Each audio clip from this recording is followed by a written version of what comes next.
Welcome to the series of video tutorials in which we will be working with FTP Internet Service. Firstly, we will look at the theory on which this service is based. Secondly, we are going to download and install an FTP client, and we will use it to connect to a FTP server. And finally, we will learn about installation and configuring FTP servers, so another FTP clients could connect to our FTP server. We will therefore begin with the theoretical part of the file transfer service, which is the Internet service we are focusing on today. Here you can see the outline of the topics we will cover in this first video.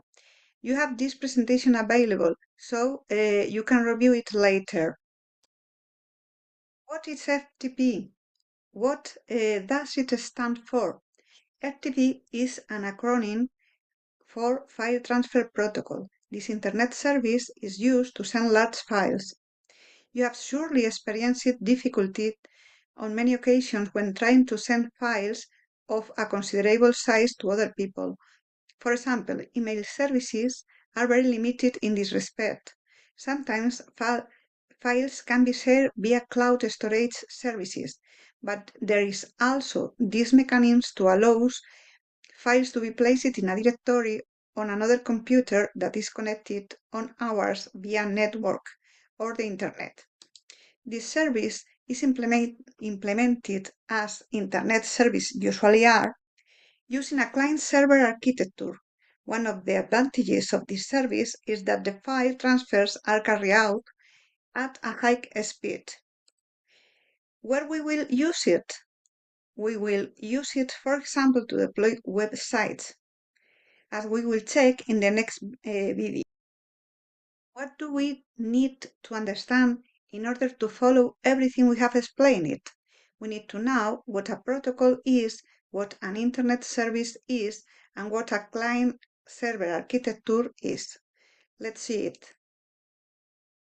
A protocol is a set of rules, and in this context, we are talking about network architecture protocols. Network communication is organized into different levels or layers, and at each level or layer, different protocols are used depending on the objective. We have two models, the OSI model, which is much more complete and more theoretical, and the TCP/IP model, which is the one on which the Internet usually operates. TCP/IP is a practical model, while OSI model is, as mentioned, a more theoretical one. When we work with Internet services and talk about them, we are located at the application layer of the TCP/IP model, which is in the top layer. Here we can see, for example, FTP protocol, which is the one we are currently working with. This is another image showing the existing application layer protocols and the Internet services associated with them. These include the web page service, which operates using the HTTP protocol or the secure HTTPS protocol, with electronic mail, which involves three protocols: file transfer, which is the service we are working with; the domain name service, which operates using the DNS protocol; and the dynamic IP address assignment service, which operates using the DHCP protocol. BOOTP protocol is obsolete. And this is another way of showing the same information. All the Internet services and all the protocols they are using. We will now look at what the client-server model is. All Internet services are implemented following this architecture.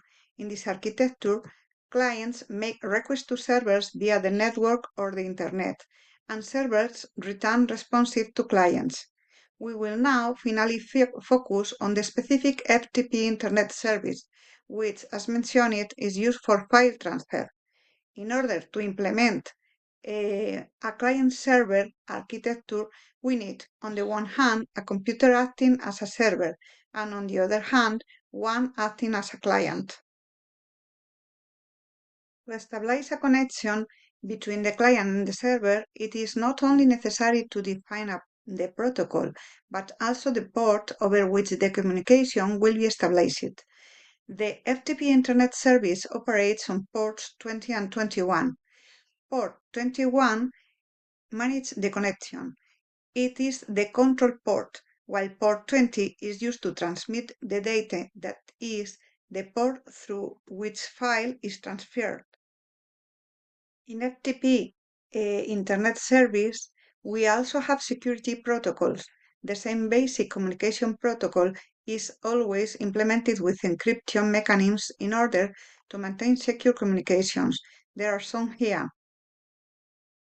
What remains for us to look at the FTP service available on the market. Here you can see links to several of them, as well as FTP clients that are also available to establish the connections. What do we need in order to establish a connection? When you install a client or intend to use one, you need to know the name of the machine, the server, you are going to connect to, or the IP address where it can be located. Also, you need to know the protocol and port, the type of encryption, and the username and password for access. If we are the ones who have implemented an FTP service and are managing the server, we are responsible for providing this information to our clients so they can connect. Once we have covered the theoretical part of the FTP service, we will move on the practical part. The first practical task is to use the service as a client. Please watch the next video.